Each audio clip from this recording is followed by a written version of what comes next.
বাংলাদেশে টাকার অভাব নাই, মানুষের অভাব নাই, ধন সম্পদের অভাব নাই, শুধুমাত্র অভাব হল সোনার মানুষের অভাব, চরিত্রবান মানুষের অভাব, সৎ মানুষের অভাব।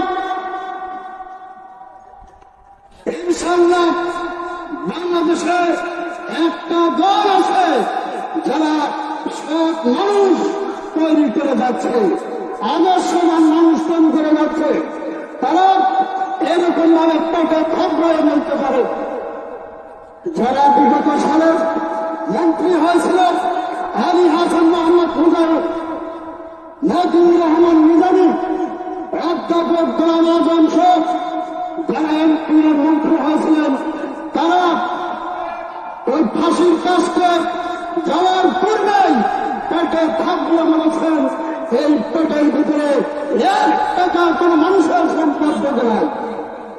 বাংলাদেশে আর কোন দল আছে, আর কোন অবশ্যই মানুষ আছে যারা রাজনীতি করে বলতে পারে আমার এই পেটের ভিতরে 1 টাকার জন্য পেটে নাই।